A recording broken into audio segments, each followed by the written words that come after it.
รู้ครับกองโอ้ยมันบริยอมลือหรอครับใช่ว่าจ้าว่ามีประโยชน์นะครับโอ้ยมันกลางชุดแล้วครับนัดเทียมเลยตรงอ้อมเอามีแสกต่อทีเลยโคตรแรกครับกลางแล้วมันตีตะปูใส่แล้วมันเหลี่ยวก็มาขึ้นผมก็ต้องเอาขวานตีตะปูมันออกตีมือมันจังหน่อยอะไรปวดมือดำชื่อบอกมันเช่นนั่นนะครับมีอาวุธเบิร์ดปืนกลมันกระบอกนึงมันพก7 คนเดี๋ยวต้องดักทีเลยนึงจวนดิเลยนะเฮ้ยมึงจะมาใส่มาเจนอะไรจะตีมือนะเอาได้ดิฮะ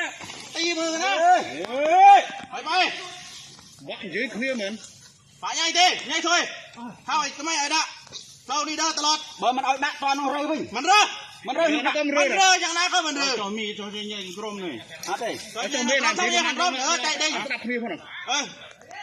คนมีตัวใหญ่ขึ้นกรมตอนนี้อะไรไม่กินเหรอไม่กิน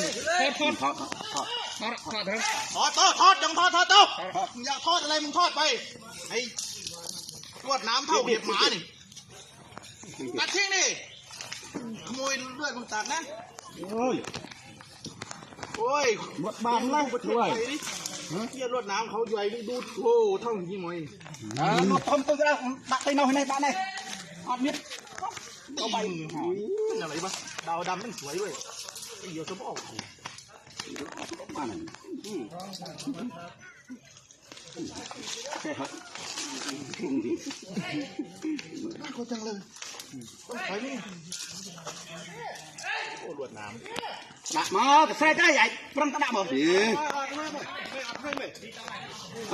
ดักมาบอดตำนานเตี้ยตั้งไอ้ตอนนี้เนี่ยเตี้ยตั้งบ่ไอ้ตอนนี้เป็นยังจำมือถนัดเลยก็ต้องเสียแล้วมาดักใส่ด้วยมันเต้านี่เด้อตลอดมาลงไอ้ดักได้เกมมันดักจ้ะดักthôi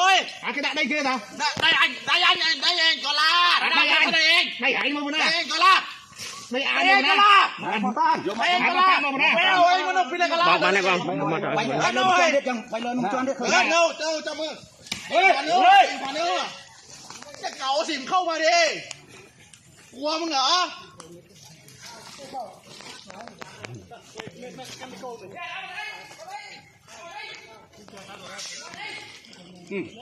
ไม่เป็นไรไปย้อนให้ผิดหรอไปย้อนให้ผิด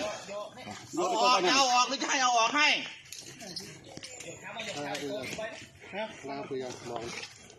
นั่นโกยนี่โกลึกนะนี่เด็กโกนเขาเบียร์ตุ้ยการก็เลือสิโยรออะไรไว้นั่นเลยเฮ้ยมึงตีใส่ที่กูตีมือนะกูบอกเลยเอาทิ้งกระบัง